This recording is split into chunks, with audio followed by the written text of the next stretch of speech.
The case against Bryan Kohberger is a strong one, and we will continue to see pieces of evidence come out in the next year in 2024. Who knows if we're going to see a trial in 2024? That could easily go into 25, even possibly 26. Who knows? These things can take quite some time. Big piece of evidence that has now been given to the defense in discovery is IgG, investigative genetic genealogy evidence. The police used IgG evidence to generate leads, but did not use it to obtain any warrants. And there's some question about that, some issues that some have. And of course, if you're mounting a vigorous defense for your client, you're going to try and poke holes in things. Here to discuss this evidence and what it means, really, if anything. Robin Dreeke, retired FBI special agent.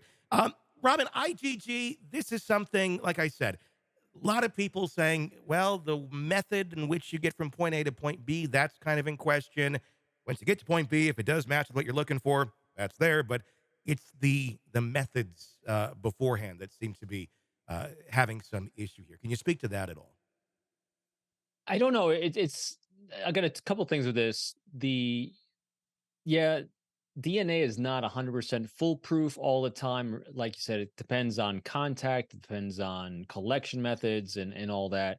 But what I found compelling about this, which is really interesting to me, which kind of bodes to the things we've said numerous times on the show, and that is when there's a gag order and you don't know everything the prosecution has, there's be a lot of surprises, I think. And what I think this really speaks to was the fact that they didn't use the DNA evidence to get subpoenas. Hmm. That means they had a lot of other stuff. So that's actually bodes pretty well for, I would think, prosecution. The fact that they used it for leads, which makes a lot of sense, but Yeah. then the leads they followed down must have been so solid that they no longer needed DNA, because it sounds like the prosecution understands that, hey, people could probably poke holes in this. And so they have so much other stuff that they're going to rely on that they don't need it. And also, Yeah. if it wasn't if it wasn't him, how come we haven't heard? And we got a lot of sleuths on this one. We got internet investigators. We got a lot of people out there that are either on his side, not on his side. And you would think that there'd be something that around shows like this that would pop up, say, hey, well, what about this? You didn't look at this, and we're not seeing anything. It's been a lot of silence on any other potential subjects on it there. Yeah, I mean, right at the beginning, there was a lot of nonsense that was going on, but now that we're more than a year into this, you're exactly right. There really hasn't been any other potential legitimate leads on any of this. And what you just said about the other evidence being strong, there's a lot of evidence we have not seen yet. We won't see until this goes into court, the gag order in place, many, many things sealed.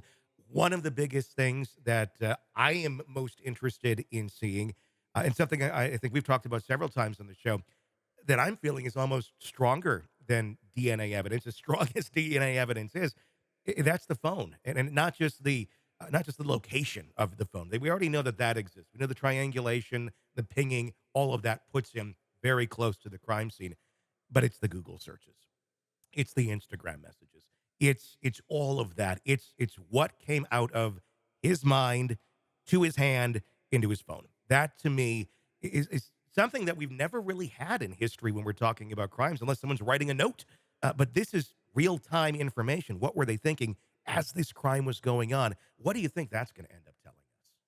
Yeah, I think that's where a lot of those leads went as well. So there's going to be a lot of fascinating data points that come out because of that. That I think people are probably going to go, "Oh, Hmm. wow, that's pretty compelling." Yeah. Because Koberger, even up to this point, we've said numerous times that yes, highly educated, very thoughtful, very meticulous in life. Let's just say, we won't say in the crime because he's not convicted, but it shows that arc and behavior pattern. And what we've also seen in that behavior pattern, as we've said before, is that this is like a final exam for his, and he failed it, and he doesn't understand why. So I think we're going to see a lot of sloppiness on his part. Again, if he's the culprit of this, we're going to see a lot of that sloppiness that gave him up along the way, surprisingly to him. Hmm. And I think that's what the defense is going for, is trying to figure out all that sloppiness so they can try to poke holes at it, like the DNA. Hmm. But I think it's a really interesting move that the prosecution is able to do. Say, no, we didn't use that for the subpoena. Wow, that's pretty fascinating to me. That is. I mean, you think that would be the slam dunk, but if they have others, that's. I mean, we have the knife sheath, we have all these other pieces that we think this will be it. We don't know exactly what they all have yet. But yeah, there is a lot here that is still unknown. The eyewitness account, another one, the one surviving housemate, pretty much describing what Bryan Kohberger, I guess, would look like had he had a stocking cap on covering his face, the bushy eyebrows, the height. That seems to be an interesting one. How well do you think eyewitness accounts play in court today, considering all the other methods that we have now of incriminating or identifying someone?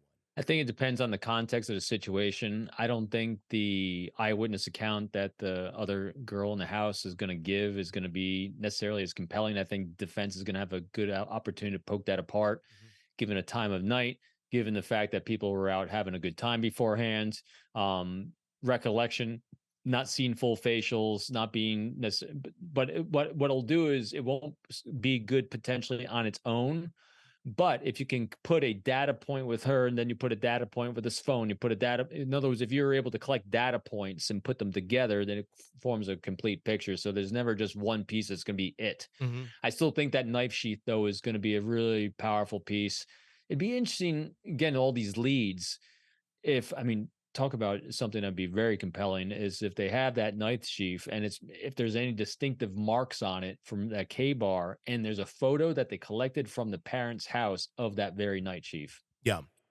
That would be fascinating, wouldn't it? It would be. And that's going to be a very fine line when we're talking about the eyewitness accounts for the defense attorneys of Bryan Kohberger to walk down. If they Yeah. do, in fact, put her on the stand, which I'm guessing they likely will. Because, yes, you can poke holes in that. And I'm sure they'll attempt to do that. But at the same point, there's the human component of it. You're talking Hmm. about someone who was a victim here that survived this horrible atrocity, has the mental scars to prove it. And if it's viewed as she's being bullied on the stand by the people representing Kohberger, no matter what she says, even if it's just not that solid of information, that's not going to play well for her. Right. And that's where it really bodes well for the prosecution in this is because we're remember a lot of times we're not going for facts, we're going for the emotional impact on the jury. Yeah, Facts back up the emotional impulse, but you're right. When if defense, granted, this defense attorney is really good. So I sure. doubt she's going to put herself in a bad spot by doing it just that way. But if she does a really good job, she'll ask a lot of what questions Mhm. and have her kind of lead herself down the road of putting herself in a box that might not be good for prosecution. So, but yeah, but it's a challenging spot for everyone on that one, especially because it's going to evoke a lot of emotion as well. Another thing that I think everyone is struggling to try and figure out, and I think they'll be struggling until we get to court and probably even during motive. I mean, obviously, you don't need to prove a motive in court, but juries certainly want to hear that. They want to have some sort of semblance as to why this took place, what drove Kohberger, if in fact he did do this, to do this. Uh, where do you think they can go on something like this? We've tried to speculate on that over the last year? Is it jealousy? Is it an incel type thing? Or is it someone who was so fascinated with the world of crime and murder and this and really essentially wanted to get his ticket punched and go on the ride of being a notorious murderer? I've looked at this quite a bit in the last bunch of weeks because of all these different cases I've been covering. And when looking at serial killers, I did some research, some deeper research on victimization, who's being chosen. Because a lot of these things, because I have in this other case we were talking beforehand Hmm. in South Korea, where this murderer, she wanted to kill someone for the experience. She was curious what it was like. Now, granted, that percentage of people that kill out of curiosity is so infinitesimally small because there's other psychological malformations of brain going on that make someone do that. But in this case, again, we're looking at the targets, the humans he selected to victimize, and they're always going for, in their own mind, because I don't want to victim blame them on this at all, but they're going to go for people they perceive as easy targets for them. And as he is scoping his surroundings as a predator does to its prey, he's looking for targets of opportunity that are easy in his mind for him to victimize. Hmm. And I think that's exactly what it was. They fell across his field of vision.